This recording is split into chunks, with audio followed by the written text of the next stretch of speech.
Hello नमस्कार साथियों, स्वागत है आप सभी का आज के इस इम्पोर्टेंट क्लास में। तो कैसे हो आप सभी? मैं आशा करता हूं कि आप लोग बहुत अच्छे होंगे और अपने एग्जाम की तैयारी को भी बहुत अच्छे से कर रहे होंगे। तो बच्चों, आज का ये क्लास आपके लिए बहुत ज़्यादा इम्पोर्टेंट है, क्योंकि आज के क्लास में हम लाए हैं आपके लिए क्लास 12th फिजिक्स का 70 मोस्ट इम्पोर्टेंट ऑब्जेक्टिव क्वेश्चन। और बच्चों, ये सभी प्रश्न आपके एग्जाम के दृष्टिकोण से बहुत ज्यादा इंपॉर्टेंट है। तो आज के क्लास को बिल्कुल ध्यान से देखिएगा और आज के क्लास में दिए जाने वाले सभी प्रश्नों को आप लोग अच्छे से याद भी करते हुए चलिएगा। ओके जी, चलिए फिर क्लास को स्टार्ट करते हैं। बच्चा पार्टी, आप लोग भी एक एक प्रश्नों के आंसर को लगाते हुए चलिएगा, जिससे कि ये सभी प्रश्न आपको क्लास में अच्छे से याद हो जाएगा।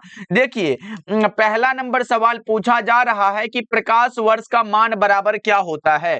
बच्चों, एक बार आया हुआ है एग्जाम में कि प्रकाश वर्ष किसका मात्रक है, और प्रकाश वर्ष एक वर्ष में प्रकाश द्वारा निर्वात में तय की गई दूरी को कहते हैं। तो बच्चा पार्टी, इसका मान याद रख लो, 9.46 गुना 10⁻15 मीटर होता है और प्रकाश वर्ष दूरी का मात्रक होता है। ये इंपॉर्टेंट बात है, याद रखिएगा। ओके, चलो अगला नंबर सवाल का जवाब बताओ। दूसरा नंबर सवाल है, दृश्य स्पेक्ट्रम के रंगों में किसका अधिक तरंगदैर्ध्य होता है। दृश्य स्पेक्ट्रम के रंगों में बच्चों सबसे अधिक तरंगदैर्ध्य अगर पूछे ना तो लाल का होता है। अच्छा, सबसे कम पूछेगा तो किसका लगाओगे? सबसे कम पूछे ना बच्चों, बैगनी का लगा के आइएगा। यहां से भी दो प्रश्न एग्जाम में बना हुआ है, इसीलिए आप दोनों को याद रखिएगा। चलो अगला नंबर सवाल आपके सामने ये रहा, बता दो निम्नलिखित में किसका अपवर्तनांक सबसे अधिक होता है। बच्चों, सबसे अधिक अपवर्तनांक हीरा का होता है। किसका होता है? हीरा का होता है। अच्छा, वायु का अपवर्तनांक कितना होता है? 1.0003 होता है। अच्छा, पानी का कितना होता है सर? पानी का 1.33 होता है। ये सब इंपॉर्टेंट है बच्चों। बर्फ का कितना होता है? 1.31 बर्फ का होता है। और एक सेंधा नमक इंपॉर्टेंट है बच्चों, ये याद रखिएगा, सेंधा नमक का आ सकता है यहाँ पे, ये बात आपको याद रखना है। सेंधा नमक का अगर पूछे ना कि अपवर्तनांक कितना होता है, 1.54 बता के आइएगा। ये सभी के सभी इंपॉर्टेंट है। हीरा का होता है 2.42। चलो अगला नंबर सवाल का जवाब बताओ। चौथा नंबर सवाल आपके सामने है, दो माध्यमों के निरपेक्ष अपवर्तनांकों के अनुपात को क्या कहा जाता है। दो माध्यमों के निरपेक्ष अपवर्तनांकों के अनुपात को बच्चों आपेक्षिक अपवर्तनांक कहा जाता है। इसके लिए आपने पढ़ा होगा 1μ2 बराबर क्या होता है? μ2/μ1 फॉर्मूला होता है। ये फॉर्मूला आपके एग्जाम में बना हुआ है कि आपेक्षिक अपवर्तनांक के लिए कौन सा सही है। तो ये फॉर्मूला को आपको बहुत अच्छे से याद रखना है बच्चों। चलो पांचवा नंबर सवाल का जवाब बताओ। यहां पे पूछा जा रहा है 90 डिग्री अपवर्तन कोण के संगत को के आपतन कोण को क्या कहते हैं। 90 डिग्री कोण के संगत के आपतन कोण को बच्चा पार्टी आप लोग कहते हो क्रांतिक कोण। 2 नंबर में पूछेगा क्रांतिक कोण क्या है, तो ये आप लिख सकते हो बच्चा पार्टी।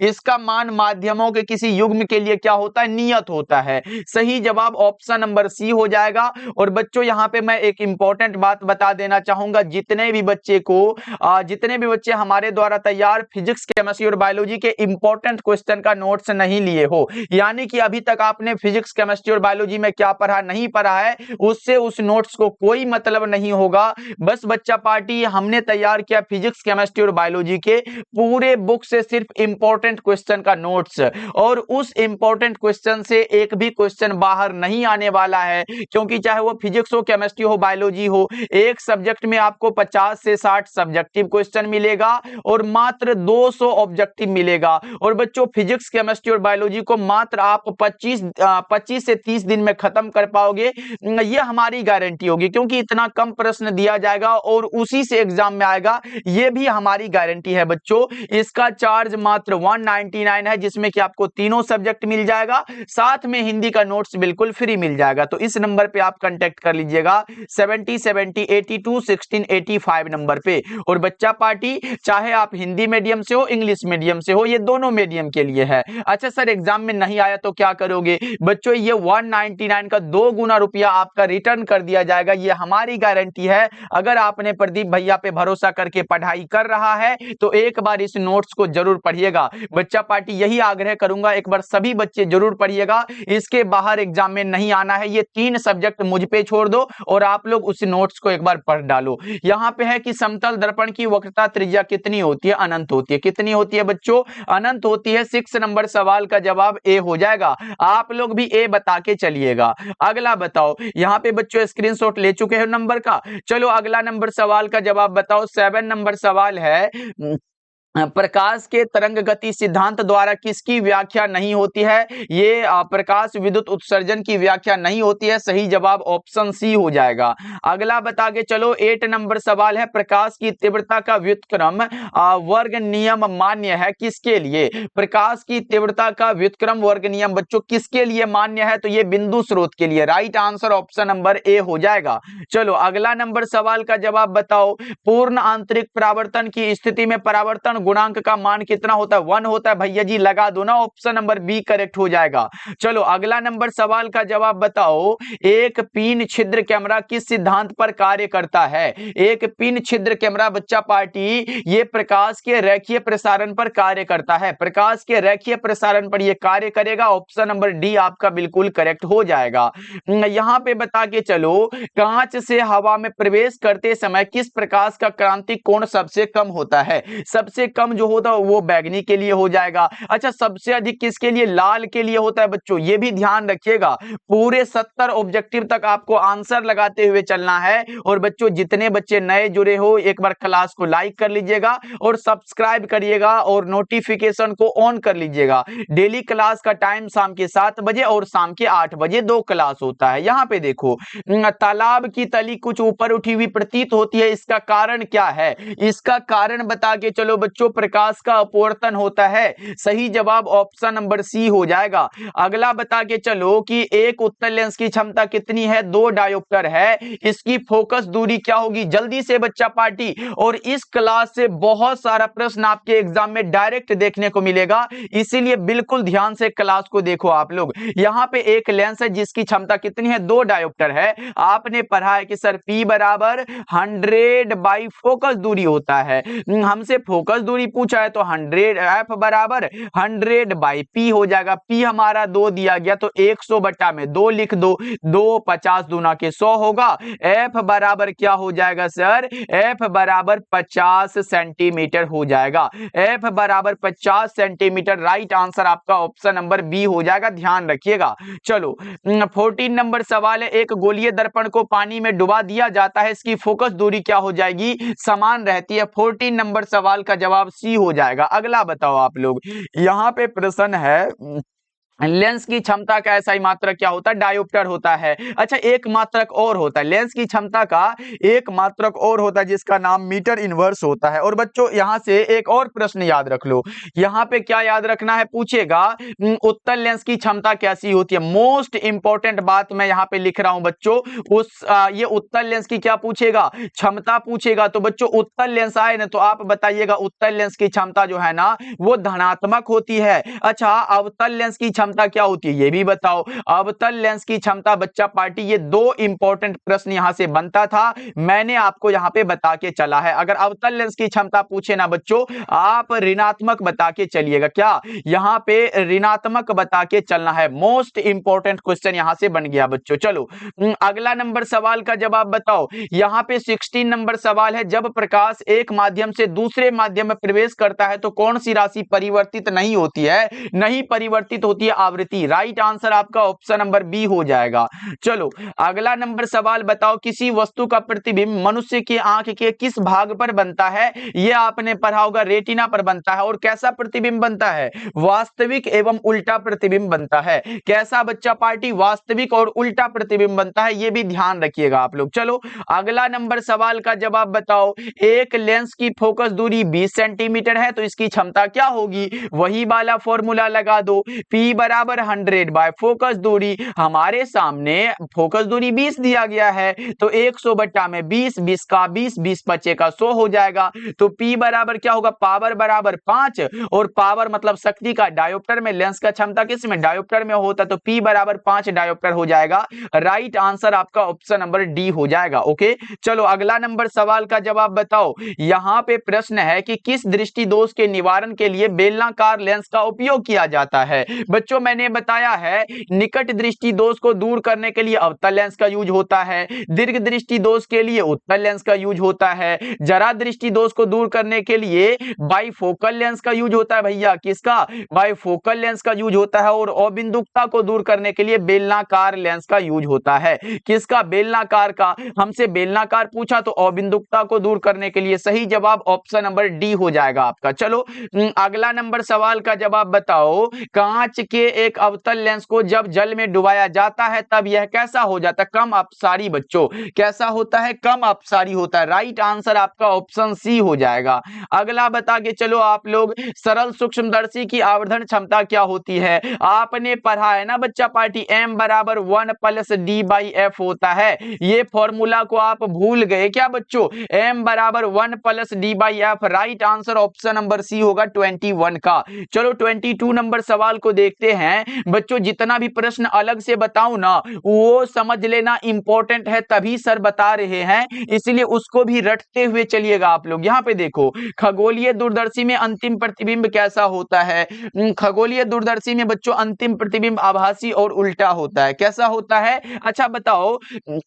सरल सूक्ष्मदर्शी में कैसा बनता है, काल्पनिक और सीधा। यहां पे बोलो हमारे साथ, सरल सूक्ष्मदर्शी से बना हुआ प्रतिबिंब कौन सा होता है, काल्पनिक और सीधा होता है। लेकिन अगर संयुक्त सूक्ष्मदर्शी से पूछे तो काल्पनिक और उल्टा होता है। सरल से सीधा याद रखो। यहां पे देखो, सरल सूक्ष्मदर्शी काल्पनिक एवं सीधा हो जाएगा, और अगर संयुक्त सूक्ष्मदर्शी आए तो काल्पनिक एवं उल्टा हो जाएगा। यहां से बच्चों ये दोनों को याद रखना, एग्जाम में आ सकता है। चलो अगला नंबर सवाल है, खगोलीय दूरदर्शक के वस्तु लेंस के लिए क्या होना आवश्यक होता है। क्या होना आवश्यक है बच्चों, ये बड़ी फोकस लंबाई का होना आवश्यक है। राइट आंसर आपका बी हो जाएगा। अगला बता के चलो, सामान्य समायोजन में खगोलीय दूरदर्शक की लंबाई कितनी होगी, कितनी होगी बच्चा पार्टी बता के चलो। कौन सा राइट आंसर है, आपने पढ़ा है एफओ प्लस एफ ई, आपने ये पढ़ा होगा ना, एम बराबर सर ये हमारा एल बराबर लंबाई है ना, तो लंबाई का एल बराबर क्या होता है, एल बराबर एफओ प्लस में एफ ई होता है। तो ये वाला फॉर्मूला है, आपको याद रख के चलना है। चलो अगला बता के चलो, 25 नंबर सवाल है, सामान्य समायोजन के लिए खगोलीय दूरदर्शक की आवर्धन क्षमता क्या होगी। ऊपर में तो लंबाई पूछा ना, एफओ प्लस एफ ही बता के चला, यहाँ पे एम बराबर माइनस का एफओ बटा में एफ ही हो जाएगा, क्योंकि आवर्धन क्षमता पूछा है। ये वाला फॉर्मूला यहाँ पे सेट करता है। ऑप्शन नंबर ए आपका करेक्ट हो जाएगा। ओके बच्चों, अगला बता के चलो, यहाँ पे है कि पतली झिल्ली के रंगीन दिखने का कारण क्या है। पतली झिल्ली के रंगीन दिखने का कारण व्यतिकरण होता है। क्या होता है भैया जी, व्यतिकरण होता है। 26 नंबर सवाल का जवाब बी हो जाएगा।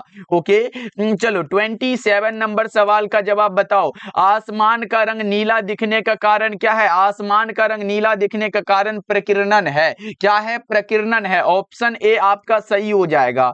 28 नंबर सवाल है, जब प्रकाश की एक किरण स्लैब में प्रवेश करती है तो इसका तरंगदैर्ध्य क्या है। भैया ग्लास स्लैब में अगर प्रवेश करेगा ना तो सीधे रूप से घट जाएगा। 28 नंबर सवाल का जवाब ए हो जाएगा। 29 का बताओ, यहां पे है इंद्रधनुष का निर्माण जिस कारण से होता है वह कौन सा है। इंद्रधनुष के बारे में आपने वर्ण विक्षेपण में पढ़ा होगा।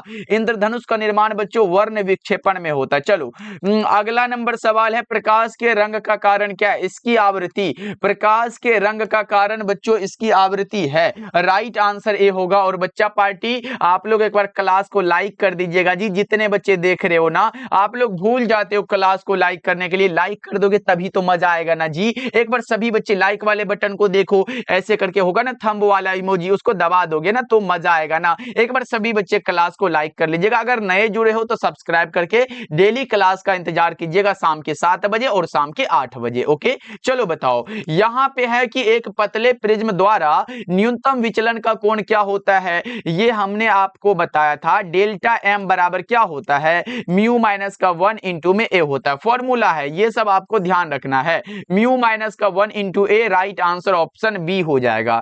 अगला बता के चलो 32 नंबर सवाल है, समांतर सतह वाली कांच की पट्टी की शक्ति कितनी होती है। समांतर सतह वाली कांच की पट्टी की शक्ति बच्चा पार्टी लगा दो, शून्य होती है, राइट आंसर बी हो जाएगा। अगला बताओ, यहाँ पे प्रश्न बना हुआ है, प्रकाश वर्ष किस भौतिक राशि का मात्रक है, और मैंने ये फर्स्ट नंबर क्वेश्चन में ही बता चुका है। प्रकाश वर्ष एक वर्ष में प्रकाश के द्वारा निर्वात में तय की गई दूरी को कहते हैं, और प्रकाश वर्ष बच्चों किसका मात्रक होता है, दूरी का मात्रक होता है। अच्छा बच्चों, टेस्ट के तौर पे मैं पूछ लूं क्या, प्रकाश की अगर यहाँ पे मैं पूछ लूं कि इसका मान क्या बताया था, मैंने इसका मान क्या बताया था, 9.46 गुना 10⁻15 मीटर में बताया था, ये याद रखिएगा बच्चों, इंपॉर्टेंट है। ओके चलो अगला बता के चलो, एक स्वस्थ व्यक्ति के आंख के लेंस की फोकस दूरी लगभग कितनी होती है, 2 सेंटीमीटर होती है। कितनी होती है, 2 सेंटीमीटर। अच्छा बच्चों, स्पष्ट दृष्टि की न्यूनतम दूरी कितनी होती है, तब आप 25 सेंटीमीटर बता के चलिएगा, ये दोनों इंपॉर्टेंट है। ओके चलो अगला नंबर सवाल का जवाब बताओ। यहाँ पे 35 नंबर सवाल है, पूछा जा रहा है कि 4 डायोप्टर क्षमता वाले लेंस की फोकस दूरी क्या होगी। हमने बताया ना, फॉर्मूला को मत भूलना, यहाँ पे मीटर में होगा तो P बराबर 1/f होगा, ये मीटर के लिए है, और P बराबर 100/f जो होता है ना बच्चों, ये सेंटीमीटर फोकस दूरी वाले के लिए है। तो यहाँ पे देखो, सेंटीमीटर में तो नहीं निकलेगा, तो यहाँ पे मैं मीटर में निकाल के पहले देख लेता हूँ। P बराबर क्या हो जाएगा, 1/f है, आपसे f निकालना है तो यहाँ पे लिख लो, या f बराबर 1/p होगा। तो p के जगह कितना दिया गया, p नहीं लिखना, p के जगह 4 दिया गया है, तो 1/4 है बच्चों, तो 0.25 नहीं होगा क्या। और अगर मैंने मीटर वाला यूज किया है तो मीटर वाला, ये वाला आंसर सही है। तो बच्चा पार्टी अब हमारे से बोलेंगे सर ये 100 वाला भी यहाँ पे देखो ना, सेंटीमीटर में भी है, तो 100 वाला से भी निकाल सकते हैं ना। आओ दिखाते आपको क्या होता है, इसीलिए मैं आपको समझाना चाहता हूं। p बराबर 100 फोकस दूरी है, आपको f निकालना है तो f बराबर 100/p होगा, और p हमारा यहाँ पे 4 दिया गया है। यहाँ पे देखो कहीं भी 25 सेंटीमीटर दिया गया है क्या, 25 सेंटीमीटर नहीं है, तो इसका मतलब है कि हमारा मीटर में आंसर निकलेगा बच्चा पार्टी। यहाँ पे कोशिश नहीं करना कि ऐसे निकालेंगे, इसीलिए आपको यहाँ पे सोच समझ के आंसर लगाना पड़ेगा। ओके बच्चों, अभी का फिलहाल राइट आंसर ए हो जाएगा। चलो अगला बता के चलो, प्रश्न है, पारदर्शी माध्यम हीरा के लिए क्रांतिक कोण कितना होता है। पारदर्शी माध्यम हीरा के लिए क्रांतिक कोण बच्चों 24.41 डिग्री होता है। क्राउन ये पानी के लिए कितना होता है, 48.75 होता होगा ना, ये याद रखिएगा। क्राउन कांच के लिए 41 पॉइंट, ये 14 डिग्री ऐसे करके होता है। फ्लिंट कांच के लिए 37.31 डिग्री, ये सब याद रखिएगा आप लोग। चलो अगला बताओ, कांच के लिए क्रांतिक कोण कितना होता है, लगभग में 42 डिग्री होता है। लगभग में 42 डिग्री है बच्चों, इससे कम ही होता है, 41 पॉइंट कुछ होता है। चलो अगला बताओ, निम्नलिखित में किसे ध्रुवीकृत नहीं किया जा सकता है। बच्चा पार्टी बताओ किसे ध्रुवीकृत नहीं किया जा सकता है, आप बताओगे ध्वनि तरंगों को, right answer option number A हो जाएगा। चलो अगला नंबर सवाल आपके सामने है, यहाँ पे पूछा जा रहा है, ध्रुवित प्रकाश में कंपन तल एवं ध्रुवण तल के बीच का कोण क्या होता है। इसका कोण बता के चलो 90 डिग्री। अब देखो यहाँ पे एक चीज मैं बताता हूँ, विषुवत रेखा पर नमन कोण पूछे तो 0 डिग्री, अगर पृथ्वी के ध्रुव पर नमन कोण पूछे तो 90 डिग्री। ये भी याद रखिएगा, यहाँ से 2 प्रश्न एग्जाम में बना हुआ है। ओके चलो अगला बताओ, 40 नंबर सवाल है, लेजर क्रिया के लिए आवश्यक क्या है। लेजर बच्चों, लेजर का आविष्कार 1960 में हुआ था। लेजर का आविष्कार 1960 में हुआ था मैमन के द्वारा बच्चों, किसके द्वारा, मैमन साहब के द्वारा, और ये होता है संख्या परिवर्तन के लिए आवश्यक। Right answer option number D हो जाएगा। 40 नंबर सवाल का जवाब आपने डी बताया, बहुत इंपॉर्टेंट है, 16 मई 1960 को बच्चों। अगला बता के चलो, व्यतिकरण की घटना का कारण क्या है, कलांतर, फेज डिफरेंस बच्चों, 41 का ऑप्शन ए हो जाएगा। चलो आगे बढ़ते हैं, 42 नंबर सवाल है, विवर्तन फ्रिंजों की चौड़ाई व्यतिकरण फ्रिंजों की चौड़ाई के क्या होती है भैया, समान नहीं होती है। ऑप्शन नंबर बी आपका राइट आंसर हो जाएगा, ध्यान रखिएगा, बहुत इंपॉर्टेंट है। ओके, चलो अगला नंबर सवाल का जवाब बताओ। यहां पे प्रश्न है, प्रकाश के कणिका सिद्धांत के प्रतिपादक कौन है? कणिका सिद्धांत न्यूटन के द्वारा दिया गया है। प्रकाश का कणिका सिद्धांत बच्चों न्यूटन के द्वारा दिया गया है। तरंग सिद्धांत या फिर द्वितीयक तरंगिका का सिद्धांत हाइगेंस के द्वारा दिया गया है। बहुत याद रखना है आपको। चलो अगला नंबर सवाल का जवाब बताओ। किसी वस्तु द्वारा नेत्र पर अंतरित कोण को क्या कहते हैं? दर्शन कोण कहते हैं। क्या कहते हैं भाई? दर्शन कोण कहते हैं। राइट आंसर ए हो जाएगा।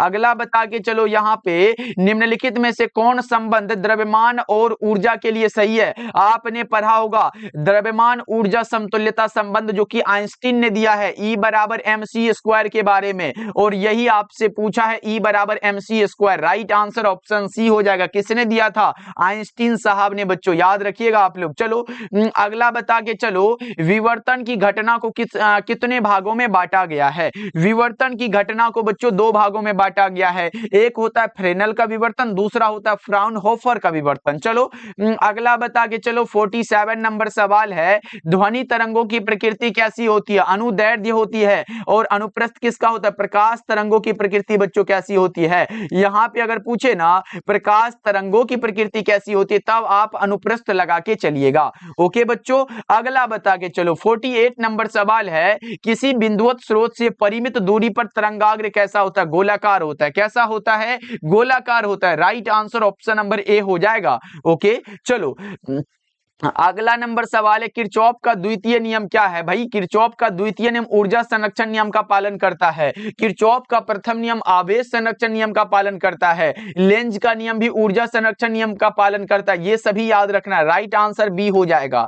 अगला बताओ, मानव नेत्र की विभेदन क्षमता बच्चों मिनट में कितनी होती है? यहाँ पे मिनट में बताने हैं आपको, एक होता है। राइट आंसर आपका बी हो जाएगा। चलो अगला बताओ, प्रकाशिक पथ बराबर क्या होता है? अपवर्तनांक गुणा में पथ लंबाई। प्रकाशिक पथ बराबर अपवर्तनांक गुणा में क्या बच्चों? पथ लंबाई होता है। ये बता के चलो, व्यतिकरण फ्रिंज की चौड़ाई क्या होती है? यहां पे व्यतिकरण फ्रिंज की चौड़ाई के लिए सूत्र पूछा है, आप हमें बताओगे क्या? बीटा बराबर डी लेमडा बाय डी। ये वाला फॉर्मूला आपका सही हो जाएगा। ये वाला फॉर्मूला आपको याद रखने हैं बच्चों। ये बीटा क्या है? फ्रिंज की चौड़ाई है। ये और ये स्लिट और पर्दे के बीच की दूरी, ये डी हो जाता है बच्चा पार्टी। और ये वाला डी क्या है? ये वाला डी जल्दी से बताओगे क्या? ये स्लिटों के बीच की दूरी है। लेमडा भाई तरंग दैर्ध्य है। चलो अगला नंबर सवाल का जवाब बताओ।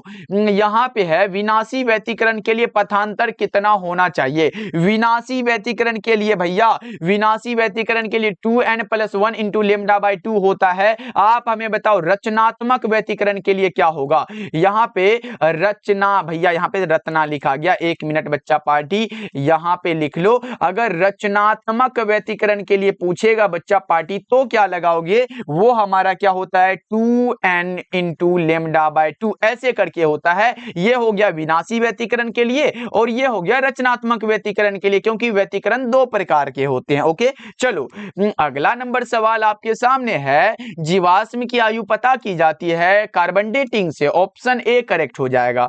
चलो अगला बताओ, 55 नंबर सवाल है, इनमें कौन चयनात्मक अवशोषण द्वारा समतल ध्रुवित प्रकाश को देता है? समतल ध्रुवित प्रकाश बच्चों क्वार्ट्ज क्रिस्टल भी होगा, पोलराइड भी होगा। ए और बी दोनों विकल्प आपका सही हो जाएगा। क्या होगा? ऑप्शन सी आपका सही हो जाएगा। चलो अगला नंबर सवाल का जवाब बताओ, निम्नलिखित में किस भौतिक राशि का पुनर्वितरण प्रकाश का व्यतिकरण होता है? कौन सा इसका राइट आंसर है भैया जी? तीव्रता हो जाएगा। सही जवाब बी हो जाएगा। 57 नंबर सवाल है, तरंग यहाँ पे तरंग व्यतिकरण में क्या होता है? तरंग व्यतिकरण में बच्चा पार्टी जल्दी से बता के चलो क्या होता है? ये ऊर्जा का ना तो लाभ होता है और ना ही क्षय, केवल ऊर्जा का पुनर्वितरण होता है। राइट आंसर आपका ऑप्शन नंबर सी हो जाएगा। नेक्स्ट बता के चलो बच्चा बच्चा पार्टी, प्रकाश किस प्रकार के कणों के कंपनों से बनता है? ईथर कण बच्चा पार्टी, ईथर कण के कंपनों से बनता है। राइट आंसर ए हो जाएगा। 59 नंबर सवाल है, प्रकाश के तरंग सिद्धांत का प्रतिपादन हाइगेंस ने कब किया था? अच्छा, ये तरंग सिद्धांत किसने दिया गया बच्चों? ये हाइगेंस ने दिया है। अच्छा, ये इसका प्रतिपादन कब किया था, ये आपसे पूछा जा रहा है ना। ये किया था 1678 ईस्वी में। क्या बच्चों? 1678 ईस्वी में, याद रखिएगा। चलो अगला नंबर सवाल बताओ, प्रकाश के कणिका सिद्धांत का प्रतिपादन न्यूटन ने कब किया था? देखो, कणिका सिद्धांत न्यूटन के द्वारा दिया गया है, ये मैंने बताया था शुरू में ही। और कणिका सिद्धांत का प्रतिपादन न्यूटन ने कब किया था? ये 1675 में किया था। ओके बच्चों, दोनों को याद रखिएगा आप लोग। चलो अगला नंबर सवाल है, किसी प्रिज्म पर एक वर्णी प्रकाश के आपतित होने पर निम्न में कौन सी घटना होती है? कौन सी घटना होगी भैया? विचलन। ऑप्शन बी आपका करेक्ट हो जाएगा। चलो अगला बता के चलो, माध्यम द्वारा श्वेत प्रकाश का वर्ण विक्षेपण तभी संभव है जब माध्यम कैसा होना चाहिए? जब कोई माध्यम पारदर्शी माध्यम होना चाहिए। Right answer option number D हो जाएगा। चलो अगला बता के चलो, तरंगदैर्ध्य के बढ़ने से अपवर्तनांक का मान क्या होगा? तरंगदैर्ध्य बढ़ेगा, अपवर्तनांक घटेगा। तरंगदैर्ध्य के बढ़ने से अपवर्तनांक का मान घट जाता है। आपने पढ़ा होगा अपवर्तनांक और तरंगदैर्ध्य के संबंध में। अपवर्तनांक तरंगदैर्ध्य के व्युत्क्रमानुपाती होता है, यानी कि म्यू समानुपाती 1/λ, मतलब इसका व्युत्क्रमानुपाती 1 लगा ना, तो ये व्युत्क्रमानुपाती हो गया। अगर ये घटा तो फिर ये बढ़ेगा, अगर ये बढ़ा तो फिर ये घटेगा, ऐसे करके होता है बच्चों। चलो अगला नंबर सवाल का जवाब बताओ, किसी कोण पर झुके दो समतल पृष्ठों के बीच घिरे किसी पारदर्शक माध्यम को प्रिज्म कहते हैं। क्या कहते हैं बच्चों? प्रिज्म में 7 रंग होते हैं, ये आपने पढ़ा होगा। इसमें 7 अवयवी रंग होते हैं। चलो बताओ, जब माइक्रोस्कोप की नली की लंबाई बढ़ाई जाती है तो आवर्धन क्षमता भी सीधे रूप से बढ़ जाती है। 65 का ऑप्शन ए हो जाएगा। चलो अगला नंबर सवाल 66 नंबर सवाल है, मानव नेत्र में दृष्टि दोष कितने प्रकार के? 4 प्रकार के होते हैं। कौन कौन सा? एक होता है बच्चा पार्टी, यहां पे लिख लो, एक होता है निकट दृष्टि दोष, दूसरा कौन सा होता है? दीर्घ दृष्टि दोष होता है, तीसरा कौन सा होता है? जरा दृष्टि दोष होता है, चौथा कौन सा होता है बच्चा पार्टी? अबिंदुकता होता है। तो यहाँ पे मैं बता दूं, निकट दृष्टि दोष को दूर करने के लिए अवतल लेंस, दीर्घ दृष्टि दोष को दूर करने के लिए उत्तल लेंस, जरा दृष्टि दोष को दूर करने के लिए बाइफोकल लेंस और अबिंदुकता को दूर करने के लिए बेलनाकार लेंस का यूज होता है। इसलिए मानव में 4 प्रकार के दृष्टि दोष होते हैं। चलो अगला बताओ, 2 उत्तल लेंस एक दूसरे के संपर्क में है तो समतुल्य लेंस भी उत्तल ही होगा। राइट आंसर ए हो जाएगा। चलो 68 नंबर सवाल है, संपर्कित 2 लेंसों की शक्ति कितनी होती है? संपर्कित 2 लेंसों की क्षमता बच्चों P बराबर P1 प्लस P2 फॉर्मूला है, इसे आपको नहीं भूलना है। अगला बताओ, उत्तल लेंस की क्षमता कैसी होती है? मैंने बताया था बच्चा पार्टी को, अगर अवतल लेंस की क्षमता पूछे ऋणात्मक होगा, उत्तल लेंस की पूछे धनात्मक हो जाएगा। तो राइट आंसर ए हो जाएगा। बहुत बहुत ज्यादा इंपॉर्टेंट प्रश्न है। और आज के क्लास का लास्ट सवाल है बच्चों, क्लेडिंग का अपवर्तनांक करोड़ के अपवर्तनांक से कम होता है। क्लेडिंग का अपवर्तनांक करोड़ के अपवर्तनांक से कम होता है। राइट आंसर आपका ऑप्शन नंबर ए हो जाएगा। अब बताएंगे बच्चा पार्टी का 70 में कितना सही हुआ, और मैं उम्मीद करूंगा अगर आपने इसमें कम से कम, मैं बता दूं 60 प्लस अगर इसमें सही किया हो ना बच्चा पार्टी, तो आप ऑप्टिक्स की तैयारी बहुत अच्छे से कर चुके हो। और ऑप्टिक्स से सबसे ज्यादा प्रश्न एग्जाम में देखने को मिलता है। तो इस क्लास में जितने भी प्रश्न मैंने कराया, इसी में प्रीवियस ईयर का भी आ गया, और जितना भी इंपॉर्टेंट बन सकता था वो भी मैंने यहां पे कवर करा डाला। तो बच्चे इसे जरूर याद कर लीजिएगा, ये बहुत इंपॉर्टेंट होते हैं, एग्जाम में यहां से बार बार प्रश्न बनते हैं, इसे याद कर लीजिएगा। और हाँ, जो बच्चे वो 199 वाला नोट्स लेना चाहते हो जरूर लीजिएगा बच्चों। मात्र आपको 25 से 30 दिन ही तो पढ़ना है उस नोट्स को, और इसके बाहर नहीं आने की गारंटी हम लेते हैं। तो बच्चा पार्टी इस नंबर पे कॉल या मैसेज कर लीजिएगा 7070 82 16 85 नंबर पे, और बोलिएगा सर हमें 199 वाला नोट्स लेना है, चाहे आप हिंदी मीडियम से हो इंग्लिश मीडियम से हो। ओके बच्चों, और साथ में हिंदी का नोट्स बिल्कुल फ्री मिल जाएगा। मिलते हैं फिर बच्चा पार्टी अगले क्लास में। आप लोग अपना ध्यान रखिएगा, 8 बजे भी क्लास होता है, उसको भी ज्वाइन करिएगा। मिलते हैं फिर।